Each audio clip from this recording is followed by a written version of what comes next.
Hey guys, welcome to my channel. Let's explore microbiology. The topics that we'll be covering today are characteristics of the fungi, its distribution, morphology of fungi, in which we will see mold, yeast, mushroom, and types of hyphae, hyphal modification, and types of mold. Let's start with the characteristics of the fungi. Fungi heterotrophic organisms होते हैं. That means कि वो अपना खाना खुद prepare नहीं कर सकते, इसलिए वो दूसरे ऑर्गेनिजम्स पे डिपेंड करते हैं फॉर फूड एंड उनसे वो न्यूट्रिशन को एब्जॉर्ब करते हैं for their growth. Next is कि वो स्पोर बियर करते हैं. दैट मीन्स उनके पास स्पोर्स होता है. स्पोर जो है वो यूनिट होता है सेक्शुअल एंड एसेक्शुअल रिप्रोडक्शन का, जिसके डिस्पर्सल से जो है वो रिप्रोड्यूस करते हैं. ये स्पोर जो है वो उनके माइसीलियम पे फॉर्म होता है और कभी कभार उनके फ्रूटिंग बॉडी पे भी प्रोड्यूस्ड होता है, जो बाद में जर्मिनेट करके हाइफे बनाता है. एंड क्योंकि इनके पास स्पोर्स होते हैं तो ये सीड बियर नहीं करते और ना ही ये फ्लावर प्रोड्यूस कर सकते हैं. नेक्स्ट चीज़ कि ये यूनिसेलुलर भी हो सकते हैं और मल्टी सेलुलर भी हो सकते हैं. यूनिसेलुलर का मतलब है कि ये सिंगल सेल से फॉर्म होंगे और मल्टी सेलुलर का मतलब है कि ये एक से ज़्यादा सेल से फॉर्म हो सकते हैं. नेक्स्ट चीज़ कि ये इंक्लूड करते हैं मोल्ड्स को, मशरूम को, ईस्ट को और डाइमॉर्फिक फंजाई को. तो हम लोग फंगस को इन सारे फॉर्म्स में स्टडी करते हैं. जो मोल्ड्स होते हैं वो माइक्रोस्कोपिक होते हैं. माइक्रोस्कोपिक का मतलब है कि वो बहुत छोटे होते हैं, इसलिए वो नेकेड आई से विजिबल नहीं होते और हम माइक्रोस्कोप को यूज़ करते हैं उन्हें देखने के लिए. नेक्स्ट चीज़ कि वो फिलामेंटस होते हैं, मतलब वो फिलामेंट लाइक स्ट्रक्चर से बने होते हैं जो कि हाइफे होता है, इसलिए हम इन्हें हाइफल फॉर्म भी बोलते हैं और ये मल्टी सेलुलर के एग्जाम्पल भी है. Next is mushroom. मशरूम जो होता है वो फिलामेंटस होता है, हाइफल फॉर्म होता है और मल्टी सेलुलर होता है, same like moulds, but difference ये है कि ये मैक्रोस्कोपिक होते हैं. दैट मीन्स कि इन्हें हम नेकेड आई से देख सकते हैं, तो ये इनके बीच में एक डिफरेंस हो गया. नेक्स्ट इज ईस्ट जो होते हैं वो यूनिसेलुलर होते हैं, तो ये यूनिसेलुलर का एग्जाम्पल हो गया. और क्योंकि ये बड के थ्रू रिप्रोड्यूस करते हैं तो इन्हें हम बडिंग फॉर्म भी बोलते हैं. And the last one is the dimorphic fungi. Dimorphic fungi जो होते हैं ये दोनों के फॉर्म में एग्जिस्ट करते हैं, मोल्ड के फॉर्म में भी और ईस्ट के फॉर्म में भी. मतलब ये मोल्ड के फॉर्म में भी ग्रो होंगे और ईस्ट के फॉर्म में भी ग्रो होंगे, और ये दोनों फॉर्म में जो है स्विच करते रहते हैं depending on the temperature and the environmental conditions. जैसा कि आप इधर देख सकते हैं, तो जो फंजाई होता है वो 25 डिग्री सेल्सियस पे मोल्ड के फॉर्म में प्रेजेंट होता है और 35 to 37 डिग्री सेल्सियस पे ईस्ट के फॉर्म में प्रेजेंट होता है. नाउ फंजाई जो है वो रिप्रोड्यूस कर सकते हैं वेजिटेटिव से भी, असेक्सुअल से भी और सेक्सुअल, तीनों मेथड से जो है वो रिप्रोड्यूस कर सकते हैं. फंजाई के स्टडी को हम लोग माइकोलॉजी कहते हैं एंड द पर्सन जो इन्हें स्टडी करता है उसे हम माइकोलॉजिस्ट कहते हैं.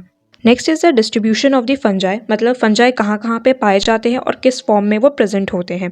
सो फंजाई जो होते हैं वो कॉस्मोपॉलिटन होते हैं, मतलब कि वो सारे पॉसिबल हैबिटेट्स में प्रेजेंट होते हैं. वो एक्वाटिक में भी हो सकते हैं, टेरेस्ट्रियल में भी हो सकते हैं. दैट मीन्स कि वो सॉइल पे भी ग्रो होंगे और डेड डिकेइंग मैटर पे भी वो प्रेजेंट होते हैं. कुछ फंजाई जो है वो प्लांट्स पे भी ग्रो होते हैं और एनिमल्स पे भी ग्रो होते हैं. फॉर एग्जाम्पल ब्लैक स्पॉट जो होता है रोज़ का, तो ये रोज़ की लीफ पे जो है ऐसे ब्लैक और पर्पल स्पॉट्स जो है वो प्रोड्यूस होते हैं, तो ये होते हैं ब्लैक स्पॉट. ये एक टाइप का फंजाई होता है जो कि रोज़ के लीफ पे पाए जाते हैं. Next is the candidiasis. Candidiasis जो होता है ये एनिमल्स पे पाया जाता है, तो ये एनिमल ह्यूमंस के जो है टंग के ऊपर जो है कुछ इस टाइप का आपको फंगल डिपॉजिट दिखेगा, तो ये होता है कैंडिडियासिस बोलते हैं. एंड ऑल्सो कोविड-19 के टाइम पे ब्लैक फंगस जो है स्प्रेड हुआ था एनिमल्स में, तो वो भी इसका एक एग्जाम्पल हो सकता है. नेक्स्ट इज़ कि ये एयर में भी प्रेजेंट होते हैं फंजाई. फॉर एग्जांपल पेनिसिलियम हो गया और एस्परजिलस हो गया, तो आप ये देख सकते हैं ये एस्परजिलस है जो कि एयर में प्रेजेंट होता है. नेक्स्ट इसके फंगस जो है, फंगस के पास क्लोरोफिल एब्सेंट होता है, तो क्योंकि इनके पास क्लोरोफिल एब्सेंट होता है तो ये खुद का खाना खुद प्रिपेयर नहीं कर सकते हैं, तो ये दूसरे ऑर्गेनिज्म पे डिपेंड होंगे फॉर फूड. तो ये सैप्रोफाइट्स भी हो सकते हैं, पैरासाइट्स भी हो सकते हैं और सिम्बाइंट्स भी हो सकते हैं. तो सैप्रोफाइट्स वो फंजाई होते हैं जो कि सड़े हुए वुड और प्लांट पे रहते हैं और उनके होस्ट को तब तक वो ब्रेक डाउन करेंगे जब तक कि सिर्फ मिनरल और कार्बन डाइऑक्साइड ना बच जाए. दूसरे जो है वो पैरासाइट्स के जैसे भी रह सकते हैं, तो पैरासाइट्स वो फंजाई होते हैं जो दूसरे प्लांट और एनिमल पे रहते हैं और उनसे जो है फूड एब्जॉर्ब करते हैं और वो उस होस्ट को हार्म भी करते हैं और उनमें डिजीज़ भी कॉज करते हैं. नेक्स्ट है सिम्बाइंट्स. सिम्बाइंट्स में फंजाई जो है वो दूसरे प्लांट और ट्रीज़ के साथ सिम्बायोटिक रिलेशनशिप शो करते हैं.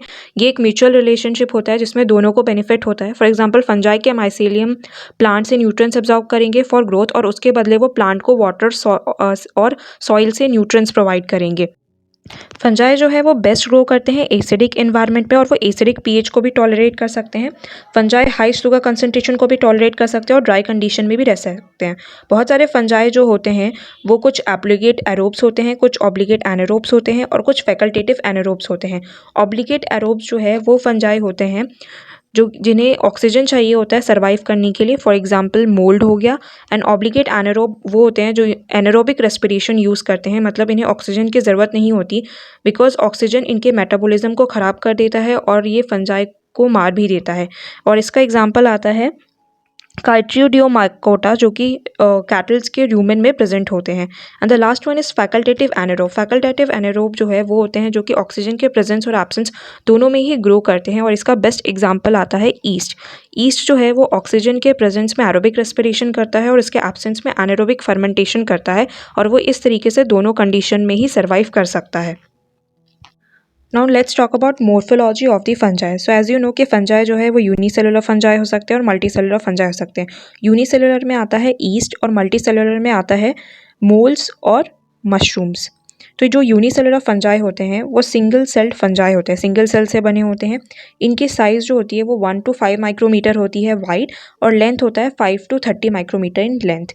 शेप इनकी एग शेप की होती है और कुछ इलोंगेटेड होते हैं और स्फेरिकल इनकी शेप होती है। इनके साइज़ और शेप जो है ये डिफरेंट स्पीसीज़ में वैरी कर सकती है। इनके पास जो है सेल वॉल होता है और इनके पास फ्लैजिला या कोई और लोकोमोटरी ऑर्गन नहीं होता, तो इस वजह से ये मूव नहीं कर सकते हैं। इनका सेल वॉल जो है वो काइटिन और ग्लूकन से बना होता है। काइटिन जो है वो एक लॉन्ग पॉलीचेन पॉलीमर होता है एन एसिटाइल ग्लूकोज अमाइन का, जो ग्लूकोज का अमाइड डेरिवेटिव होता है।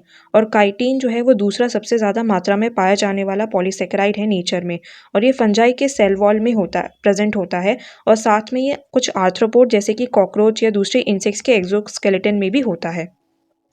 ग्लूकन्स जो होते हैं ये भी एक काइंड ऑफ पॉलीसेकेराइड है जो कि इनके सेल वॉल में पाया जाता है। नेक्स्ट इसके इनके सेल मेम्ब्रेन में जो है अर्जेस्टेरॉल प्रेजेंट होता है। सो अर्जेस्टेरॉल जो है वो सबसे एबेंडेंट स्टेरॉल होता है जो कि फंगल सेल मेम्ब्रेन में पाया जाता है।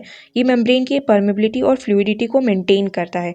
ये एनिमल्स में एब्सेंट होते हैं और उनके जगह पे जो है उनमें कोलेस्ट्रॉल प्रेजेंट होता है। तो ये मतलब ये फंजाई में जो अर्जेस्टेरॉल है ये सिमिलर होता है टू द कोलेस्ट्रॉल जो कि एनिमल्स में प्रेजेंट होते हैं, जो कि एक मेजर मेम्ब्रेन लिपिड होता है। अर्जेस्टेरॉल जो होता है वो फंजाई के मेजर कंपोनेंट होते हैं क्योंकि बहुत सारे फंजाई जो है इसके बिना सर्वाइव नहीं कर सकते और अगर हम वो एंजाइम जो इसे प्रोड्यूस करते हैं उनको डिस्ट्रॉय कर देते हैं तो हम इसको कंट्रोल भी कर सकते हैं। तो इस वजह से जो एंटी फंगल ड्रग होता है जिसे हम आजकल यूज़ करते हैं ट्रीटमेंट के लिए फैटल फंगल इन्फेक्शंस को या दूसरे जो ड्रग डिस्कवरी है, तो ये उनके लिए एक मेजर टारगेट होता है कौन सा, अर्जेस्टेरॉल। और इनके पास जो है वैक्यूल्स भी होता है जो कि सेंट्रली लोकेटेड होता है और लार्ज होता है और सिंगल होता है। अब हम इसके सेल को देख लेते हैं। तो ये है ईस्ट का एक सिंगल मतलब एक सेल है जिसके अंदर जो है सारे ऑर्गेनल्स प्रेजेंट होते हैं। इनके पास ये सेल वॉल है, ये इनका सेल मेम्ब्रेन हो गया और ये अंदर साइटोप्लाज्म हो गया पूरा और ये इनके ऑर्गेनल्स हो गए इसमें। ये न्यूक्लियस हो गया इनका और ये एक लार्ज सेंट्रल वैक्यूल हो गया और ये सारे माइटोकॉन्ड्रिया हो गए। तो इनके अंदर सारे ऑर्गेनल्स प्रेजेंट होते हैं। लेकिन अगर हम इस इमेज में देखेंगे तो ये भी ईस्ट सेल है लेकिन ये इसका बडिंग फॉर्म है। तो ये सेल जो है सेल से एक बड प्रोड्यूस हुआ है और जो भी ईस्ट सेल के अंदर होगा वो सारी चीज़ें जो है इस बड के अंदर भी प्रेजेंट होंगे, सारे ऑर्गेनल्स, मतलब ऑर्गेनल्स जो है वो डुप्लीकेट हो जाएंगे। तो इसको हम लोग जो है रिप्रोडक्शन जब इसका पढ़ेंगे उसमें हम डिस्कस करेंगे। तो ये ईस्ट होता है, ईस्ट से जो एक बड प्रोड्यूस होगा इस तरीके से, फिर ये बड जो है ये इलोंगेट होगा और फिर ये पिंच ऑफ होके जो है 2 डॉटर सेल्स फॉर्म कर लेगा। तो इस तरीके से ईस्ट का जो है रिप्रोड्यूस करते हैं।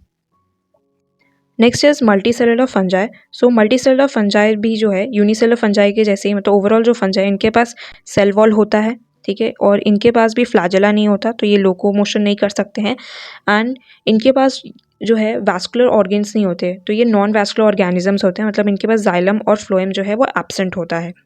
मल्टी सेलुलर फंजाई में जो है मोल्स आते हैं और मशरूम्स आते हैं। तो अब हम बात करते हैं मोल्ड के बारे में। तो मोल्ड जो है वो एक फिलामेंटस फंजाई होता है। इसके बॉडी को हम लोग थैलस कहते हैं। थैलस जो है वो हाइफे से बना होता है। हाइफे जो है वो एक नेटवर्क होता है लॉन्ग फिलामेंटस ब्रांच स्ट्रक्चर का। फिलामेंट लाइक स्ट्रक्चर्स होते हैं लंबे लंबे, उनके नेटवर्क को हम लोग हाइफे कहते हैं। जैसे कि आप इस इमेज में देख सकते हैं, ये वाला जो पार्ट है ये एरियल हाइफे है और ये सारे जो पार्ट्स है ये सारे के सारे हाइफे हैं, ठीक है। लॉन्ग ब्रांच स्ट्रक्चर्स है, इन्हें हम हाइफे कहते हैं।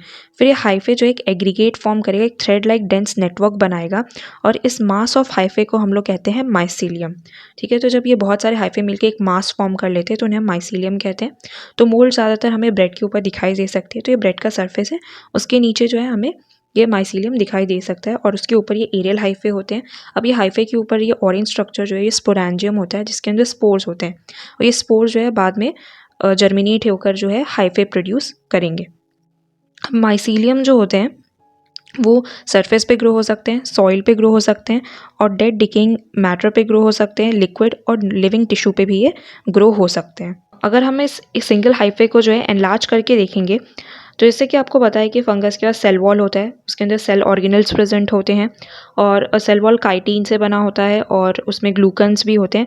सेम वैसे ही अगर हम हाइफे का एनलार्ज स्ट्रक्चर देखते हैं तो इसके पास भी सेल वॉल होगा, ठीक है। इसके अंदर सेल ऑर्गेनल्स प्रेजेंट होंगे और इसमें भी काइटिन और ग्लूकन होगा, ठीक है। तो ये एनलार्ज स्ट्रक्चर हो जाता है हाइफे का, जिसका सेम कॉम्पोजिशन होता है। और फिर ये हाइफे और माइसीलियम हाइफे का फंक्शन क्या होता है, तो हाइफे जो है वो कुछ एंजाइम्स प्रोड्यूस करता है, ठीक है, जहाँ पे भी वो ग्रो हो रहा है उस सरफेस के ऊपर, और फिर ये एंजाइम उस फूड को डाइजेस्ट कर लेते हैं और फिर ये जो है हाइफल वॉल के द्वारा डायरेक्टली एब्जॉर्ब हो जाता है। तो इस तरीके से हाइफे जो है वो न्यूट्रिएंट्स को एब्जॉर्ब करेगा इन्वायरमेंट से और फिर वो उसे other parts of the thallus को जो है ट्रांसपोर्ट कर देगा, जो कि फंगस की बॉडी होती है थैलस, उसके बाकी के पार्ट्स में वो ट्रांसपोर्ट कर देता है। अगर हम माइसीलियल के फंक्शन की बात करें तो वो प्लांट मटेरियल के डिकम्पोजिशन में हेल्प करता है।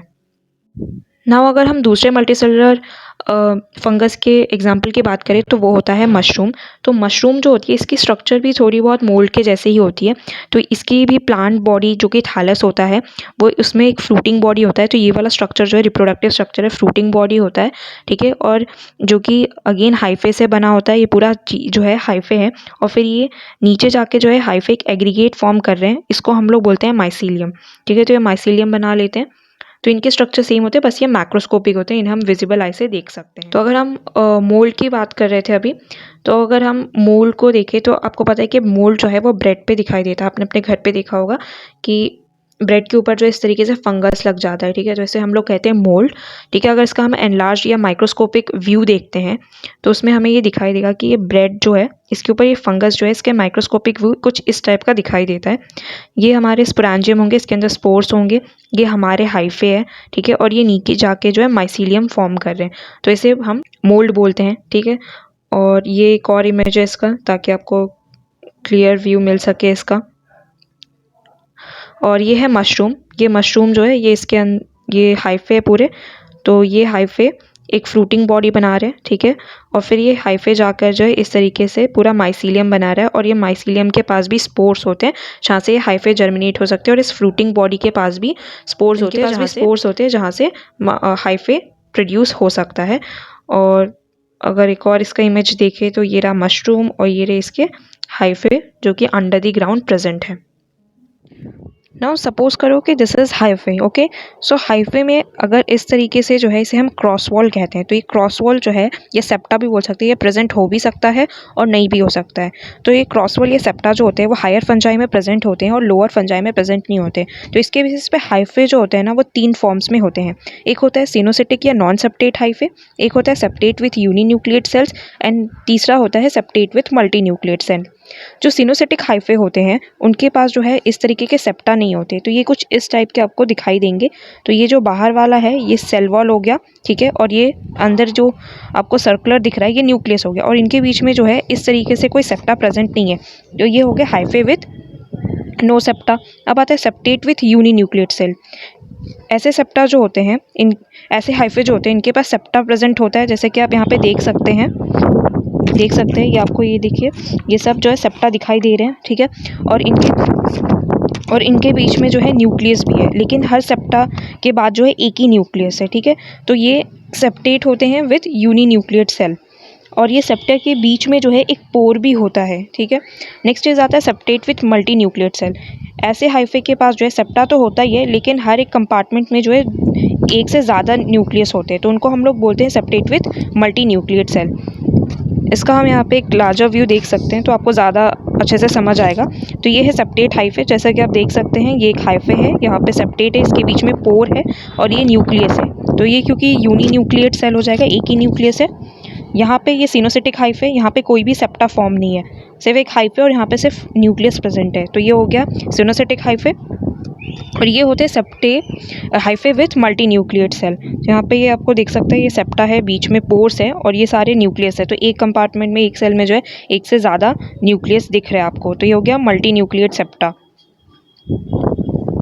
नेक्स्ट आता है modifications of mycelium in fungi. Now majority of hyphae जो होते हैं ना वो सिंपल होते हैं, ठीक है, लेकिन कुछ एडवांस फंजाई होते हैं जिनके अंदर कुछ फंक्शनल नीड्स होती है, जिसे सिंपल हाइफे जो है फुलफिल नहीं कर पाते, तो हाइफे को जो है कुछ मॉडिफिकेशंस करना पड़ सकता है।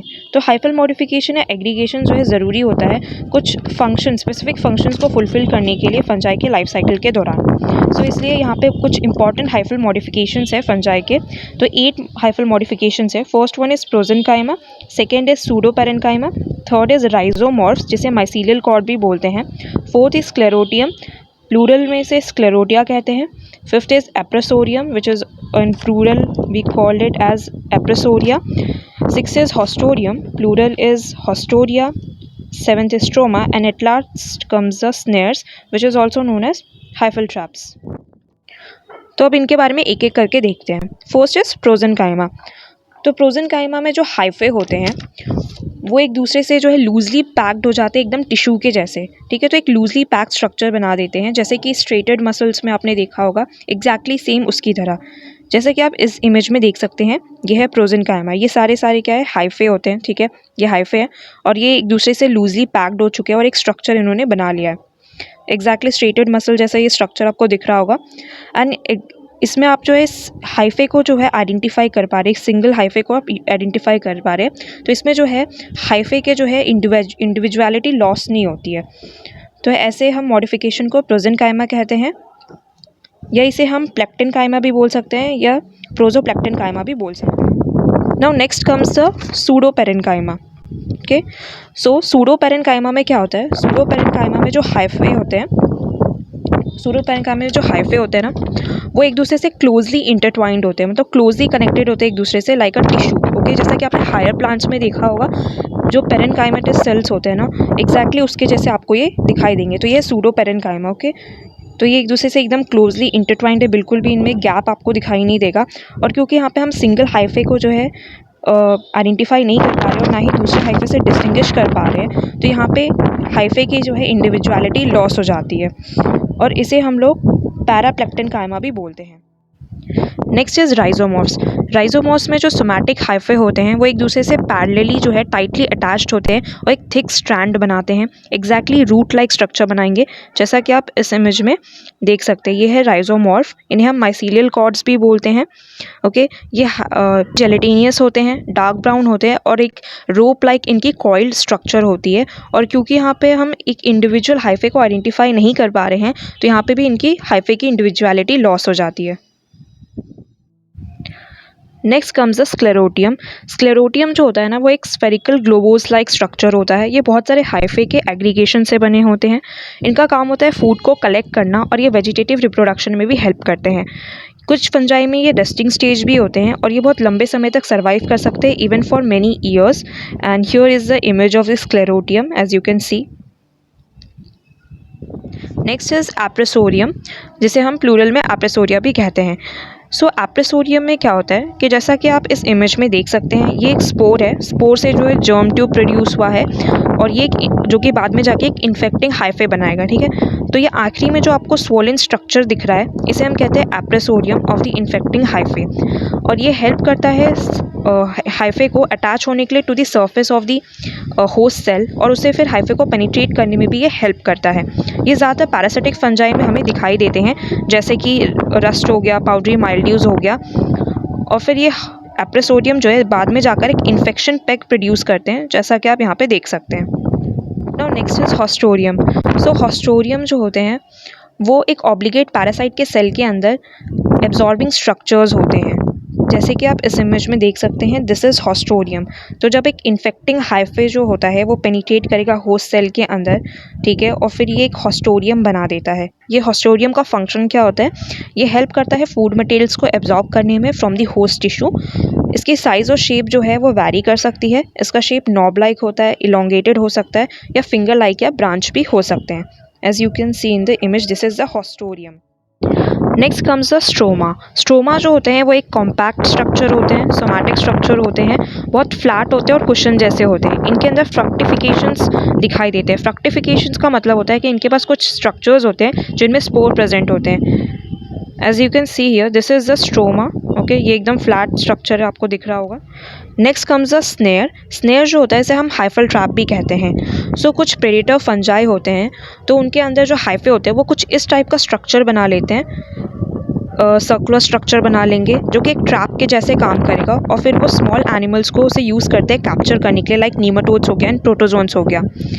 आप इस इमेज में देख सकते हो तो आपको अच्छे से समझ आएगा कि ये देखिए, ये 3 हाइफे से मिलके जो है इन लोगों ने एक सर्कुलर स्ट्रक्चर बना लिया, रिंग लाइक स्ट्रक्चर। ये एकदम ट्रैप के जैसे काम करेगा। ये कॉन्स्ट्रिक्टेड रिंग हो गया, और फिर जैसे ही ये नीमाटोड आएगा वो तुरंत इसे कैप्चर कर लेंगे। यहाँ पे आप देख सकते हैं, this is a hyphae and इन्होंने यहाँ पे हाइफल ट्रैप बना लिया है, एंड नाउ ये नीमाटोड आया और इन्होंने इसे तुरंत कैप्चर कर लिया। सो this is called snare. Now next comes the types of mould और एग्जांपल्स ऑफ द मोल्ड। तो ऐसे बहुत सारे वैराइटीज़ होते हैं मोल्ड के, लेकिन सबसे कॉमन टाइप जो है वो है राइजोपस स्टोलोनीफेरा, जिसे हम ब्लैक ब्रेड मोल्ड भी बोलते हैं, जो हमें एक ब्रेड के ऊपर दिखाई देता है। फॉर एग्जांपल, आपने ब्रेड को आप अगर घर पे बहुत दिनों के लिए छोड़ देते हैं तो उस पर मॉइस्चर एंड ऑल की वजह से जो है, ह्यूमिडिटी की वजह से फंगस का ग्रोथ हो जाता है। तो वो फंगल ग्रोथ जो होता है वो राइजोपस स्टोलोनीफेरा की वजह से होता है, और इसके स्ट्रक्चर के बारे में हमने ऑलरेडी आगे डिस्कस कर चुका है।